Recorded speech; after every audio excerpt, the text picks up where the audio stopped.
छोटा सा चैप्टर है बिजनेस एनवायरनमेंट। दो ही टॉपिक हैं, चार टॉपिक हैं एक्चुअली। दो तुमने बहुत ज़्यादा ही पढ़ लिया, तुम्हें उसका गुस्सा आने लगा होगा। डीमोनेटाइजेशन और जीएसटी, उसका क्वेश्चन आता ही आता है। पर उसके अलावा दो टॉपिक हो रहे हैं इस चैप्टर में। सबसे पहला बिजनेस एनवायरनमेंट होता क्या है, वो टॉपिक नहीं है। बिजनेस एनवायरनमेंट होता क्या है, वो तो एक डिफाइन है। क्या होता है बिजनेस एनवायरनमेंट? बिजनेस एनवायरनमेंट सम होता है उन सब चीज़ों का जिन्हें एक मैनेजर कंट्रोल नहीं कर सकता। Like consumer, like government, like politics, like law कानून, like society, like competitor, like supplier. इन सबको आप क्या नहीं कर सकते? कंट्रोल। और जिनको आप कंट्रोल नहीं कर सकते उन सबको अगर आप जोड़ दो तो क्या बन जाएगा? Business environment. तो बिजनेस एनवायरनमेंट सम है। किसका सम है? उन सारे एक्सटर्नल फैक्टर्स का।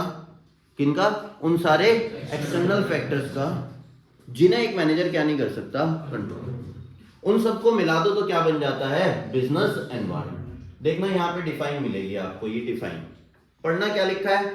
Business environment means total of all individual और इंस्टीट्यूशन, जैसे कंज्यूमर हो गया, सप्लायर हो गया, कॉम्पिटिटर हो गए, गवर्नमेंट हो गई, या अदर फैक्टर्स हो गए like economic factor, social factor, political factor, legal factor, जो हमारे बिजनेस को इफेक्ट करते हैं। कई बार फेवरेबली इफेक्ट करते हैं और कई बार एडवर्सली। जैसे जैसे अभी जीएसटी आया था।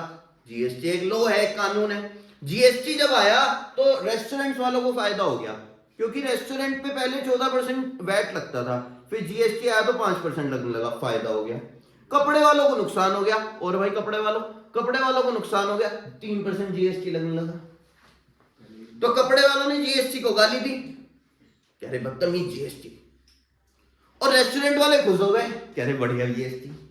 तो कोई भी चेंज आए ना, और उन पे हम कंट्रोल नहीं कर सकते, पर वो हमारे बिजनेस को क्या करता है? इंपैक्ट, कई बार फेवरेबली और कई बार adversely.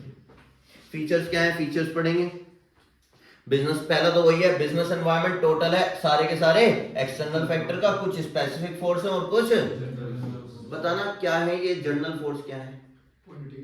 Political environment, social environment, economical environment, legal environment, technological environment, ये जनरल फोर्सेस है। क्या होती हैं जनरल फोर्सेस? वो 5 जिन्हें आप डायमेंशंस के नाम से जानते हो। और स्पेसिफिक फोर्स क्या होती है? कस्टमर हो गया, जो स्पेसिफिक एक बंदे की बात हो रही हो, कॉम्पिटिटर हो गया, सप्लायर हो गया, गवर्नमेंट हो गई, कंज्यूमर हो गया, ये सब क्या है? Specific force. और जनरल फोर्स जो जनरल है, सोशल जनरल है, किसी एक बंदे की बात नहीं कर रहे, जनरली बात कर रहे हैं। दूसरा देखो, ये फीचर्स में डायनेमिक है, और तीसरा है अनसर्टेन। अब यहां दिक्कत है, क्या दिक्कत है मैं तुम्हें बताता हूं। डायनेमिक और अनसर्टेन दोनों का मतलब लगभग सेम है। केस स्टडी में पहचानेंगे कैसे कि डायनेमिक लगेगा या अनसर्टेन लगेगा? बताओ भाई, डायनेमिक कब आता है और अनसर्टेन कब आता है? बताओ। डायनेमिक तो भाई फास्ट चेंज हो रहा, और अनसर्टेन जिसको चेंजेस को प्रेडिक्ट भी ना। हाँ, जब ऐसे कुछ बोल दे कि फ्यूचर तो अनसर्टेन है, फ्यूचर में कुछ भी हो सकता है, ये है वो है, तो अनसर्टेन आता है। और जब चेंजेस के बारे में बात कर रहे हैं, चेंजेस के, तो वो क्या होता है? डायनेमिक। दोनों की केस स्टडी डाली हुई है, जो केस स्टडी बनाई है उसमें डाली हुई है। डायनेमिक वाली अलग और अनसर्टेन वाली अलग, जिससे जान के तुम्हें पता लग जाए डायनेमिक कब आएगा, अनसर्टेन कब आएगा। आगे देखो, business environment is a very complex to understand. तुम्हारे मेरे बस की बात नहीं है, बहुत बड़े बड़े कोर्सेज करने पड़ते हैं बिजनेस एनवायरनमेंट को समझने के लिए, कि आने वाले टाइम में क्या क्या चेंजेस हो सकते हैं, कॉम्पिटिटर क्या कर सकता है, सप्लायर क्या कर सकता है, सब चेंजेस को समझने के लिए। और इसके एलिमेंट क्लोजली रिलेटेड हैं। 2014 में पॉलिटिक्स चेंज हुई, पूरा इंडिया चेंज हुआ। जैसे जैसे चेंजेस पॉलिटिक्स में आए, लॉ चेंज हुए तो लोग उस हिसाब से चेंज हुए। सोशल चेंज आया, टेक्नोलॉजिकल चेंज तो इतना तगड़ा आया कि तुम सोच भी नहीं पा रहे। 2014 वाला उठा के देख लो, 2024 वाला उठा के देख लो, 26 वाला, पता नहीं क्या क्या चेंज आ गया टेक्नोलॉजी में। तुम्हें तो रेलवे की लाइन पे लाइन भी लगती हुई दिखती होगी। 2014 में इतनी लंबी लंबी लाइन लगा करती थी। पॉलिटिक्स चेंज हुई, लॉ चेंज हुआ, लॉ के साथ टेक्नोलॉजी चेंज हो गई, लोग चेंज हो गए, सभी चेंज हो गया। इकोनॉमिकल चेंज भी आ गया। तो सारे फैक्टर इंटर रिलेटेड होते हैं। और एक और पॉइंट है यहाँ पे फीचर्स में, कोई बताएगा? यहाँ नहीं लिखा हुआ। हाँ, रिलेटिविटी। फीचर का नाम है रिलेटिविटी, लिख लेना चाहे नोट्स में कहीं पे भी। रिलेटिविटी, रिलेटिविटी का कोई मतलब बता सकता हूँ मुझे? हाँ बताओ। सर जैसे यहाँ पे साड़ी ज्यादा बिकती हैं इंडिया में, आउट ऑफ कंट्री साड़ी ज्यादा नहीं बिकती। ये कहना चाहता है कि business environment places to places change होता रहता है। क्या बोला? Business environment places to places. मतलब इस पॉइंट का नाम क्या है? रिलेटिविटी। क्या है इस फीचर का नाम? रिलेटिविटी। आइए आइए आइए, अब आया पहला टॉपिक मेनली। देखना भाई, क्या पढ़ रहे हैं? Importance of business environment. क्या पढ़ रहे हैं? Importance of business.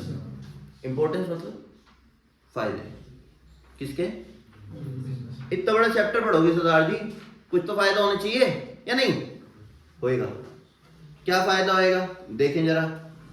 पहला फायदा, identifying opportunities and getting first mover. अगर तुम ये समझ लेते हो कि आने वाले टाइम में क्या क्या चेंज होने वाला है, गवर्नमेंट क्या चेंज करने वाली है, कंप्यूटर क्या चेंज करने वाला है, अगर तुम ये सब पहले ही समझ लेते हो तो आने वाली अपॉर्चुनिटी को पहले ही समझ लोगे और फर्स्ट मूवर एडवांटेज उठा लोगे, जैसे मारुति ने उठाया था। मारुति ने देखा इंडिया में कोई सस्ती कारें नहीं बना रहा, और इंडिया में ज्यादातर लोग मिडिल क्लास हैं, और मिडिल क्लास हैं तो उन्हें सस्ती कारें चाहिए होती हैं, वो महंगी कार अफोर्ड नहीं कर सकते। इसने बना दी सस्ती कार, ऑल्टो 800। पहाड़ों की रानी, पहाड़ों की रानी कहते हैं ऑल्टो 800 वो भागी जाती है, किसी पहाड़ पे ले जाओ उसे, ऐसे 4 पहिए लगा दिए और पैडल मारते रहो उसमें, ऐसी भागती जाती है। हाँ, कभी कभी तो थार को टो कर देती है पहाड़ पे। तो identifying opportunities and getting first mover advantage. तो आने वाली अपॉर्चुनिटी को आप पहले ही समझ लोगे और फर्स्ट मूवर एडवांटेज उठा लोगे। दूसरा, identifying threats and early warning. आने वाली मुश्किलों को, आने वाली मुश्किलों को आप पहले समझ जाओगे और उसके लिए तैयार हो जाओगे। जैसे मारुति ने समझा, मारुति ने देखा 1991 में बाहर की कंपनियां हमारे यहाँ आने लगी हैं, इसने सुजुकी के साथ टाई अप कर लिया। सुजुकी थी जापान की कंपनी। हाँ भैया आप आ रहे? हाँ जी आ जाओ, हमारे साथ टाई अप कर लो, आ जाओ। फिर क्या होगा? जब तुम अपनी टेक्नोलॉजी लेके आओ, हमारे पास प्रोडक्शन यूनिट बहुत बड़ा है, हम दोनों मिलकर प्रोडक्शन करेंगे, टेक्नोलॉजी तुम्हारी, प्रोडक्शन हमारा। हो गया काम। आने वाली मुश्किल को समझा और पहले ही तैयार हो गए। आज भी इंडिया की टॉप कार सेलिंग कंपनी है। Tapping useful resources. अगर तुम बिजनेस एनवायरनमेंट को समझोगे ना तो तुम रिसोर्सेज अच्छे से इकट्ठे कर पाओगे। अरे मान लो तुम्हारे सामने 2 लेबर हैं, एक ब्लैक एंड व्हाइट टीवी बनाती है और एक कलर टीवी। एक ब्लैक एंड व्हाइट टीवी और एक, कौन सी लेबर को सेलेक्ट करोगे? क्यों? क्योंकि उसकी डिमांड ज्यादा है। और ये कैसे समझ आता है? बिजनेस एनवायरनमेंट की स्टडी करके, लोगों को समझ के कि लोग ब्लैक एंड व्हाइट टीवी नहीं खरीद रहे, क्या खरीद रहे? Colour TV. तो वही रिसोर्सेज इकट्ठे करूंगा जो मेरे काम के होंगे, जो काम के नहीं होंगे उनको इकट्ठा नहीं करूंगा। Help in making plans and policy. अगला पॉइंट क्या लिखा है? ये क्या मतलब है? अगर तुम्हें प्लान बनाने हैं नए नए, पॉलिसी बनानी है नई नई, तो बिजनेस एनवायरनमेंट को समझो। जैसे आईटीसी ने किया, आईटीसी बनाता था सिगरेट्स, आईटीसी का नाम खराब होने लगा कि आईटीसी सिगरेट बनाता है, बेकार कंपनी है, टबैको बनाती है, बेकार कंपनी है। आईटीसी ने सबसे पहले निकाली क्लासमेट, और क्लासमेट पता है किस बात से फेमस हुई? कि अपना 1 रुपया ना डोनेट कर देते हैं हर कॉपी का। ये ट्रीज लगाते हैं, अबे काट भी तो तुम ही रहे पेज बनाने के लिए, कह रहे ट्री लगाते हैं। ये पता है इस बात से फेमस हुई। फिर इसकी इमेज सुधर गई आईटीसी की। फिर इसने देखो ओ भाई इंडिया में लोग बहुत घूमने जा रहे हैं, इसने अपने बड़े बड़े होटल खोल दिए। आईटीसी के बड़े बड़े होटल्स हैं ऐसा बढ़िया, एक दिन रह के आना बढ़िया तरीके से, भाई सब मजा आता है आईटीसी के होटल में रह के। हाँ ऐसे मतलब 30-35 हज़ार का एक दिन का किराया है, ज़्यादा नहीं है, तो घूम के आना मजा आता है। बहुत सारी जगह हैं, कहीं भी फेमस जगह जाओगे आईटीसी का होटल मिलेगा। जयपुर चले जाओ, आगरा चले जाओ, जहाँ भी किसी भी, जहाँ टूरिस्ट ज़्यादा हैं। हाँ मैं आगरा गया था। हाँ उसे जरूरत नहीं है स्पॉन्सरिंग। अच्छा आईटीसी ने टबैको का बिजनेस अलग कर दिया और होटल्स का बिजनेस अलग कर दिया, ज़्यादा चलने लगा था। एक दिन मुझे मिला आईटीसी का मालिक, यहीं सहारनपुर का है, मेरी घरवाली भी सहारनपुर की है, तो मुझे मिला, मैं उस दिन वहीं था। अगर इधर आइए